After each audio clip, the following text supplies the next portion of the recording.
কে মোবাইলটা ঢোকাচ্ছে নেমেছে আসছে। হ্যাঁ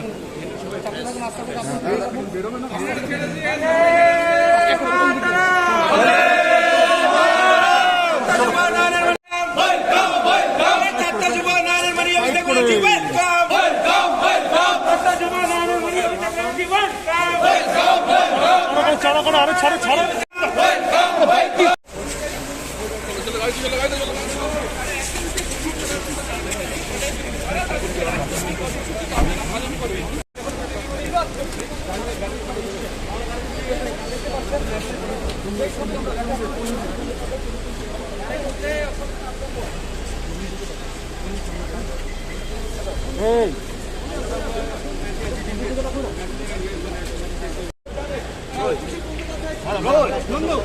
অভিষেক বন্দ্যোপাধ্যায় আগরতলা থেকে এবং এই মুহূর্তে তিনি বিমানবন্দর থেকে বেরিয়ে যাচ্ছেন দেখতে পাচ্ছেন নেতা সুবল ভৌমিক তিনি কিন্তু এসছেন এখানে এবং তিনি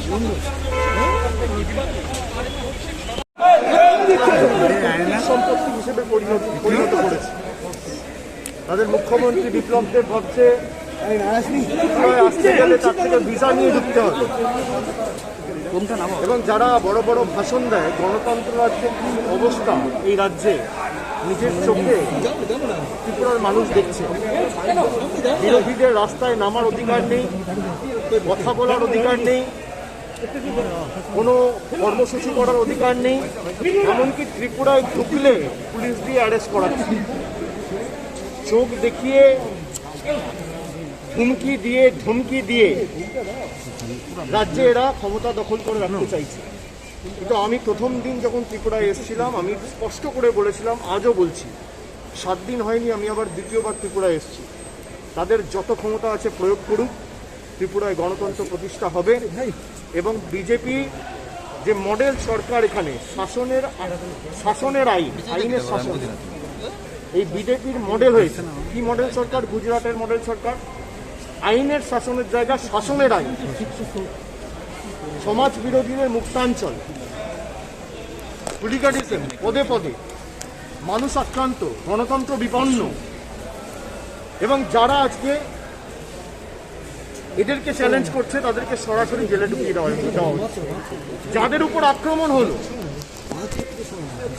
আক্রমণ হলো তৃণমূল কংগ্রেসের কর্মী সমর্থক, যারা করেছে তাদেরকে না ধরে যারা আক্রান্ত তাদেরকে জেলে ঢোকানো হচ্ছে। ত্রিপুরার মানুষ দেখছে, সমগ্র দেশের মানুষ দেখছে।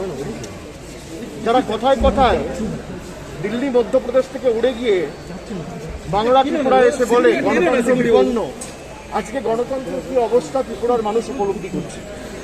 আমরা শরীরের শেষ রক্তবিন্দু পর্যন্ত লড়ব এবং তৃণমূল কংগ্রেস ত্রিপুরা রাজ্যের মাটিতে 1 ছটাক জমি বিজেপিকে ছাড়বে না।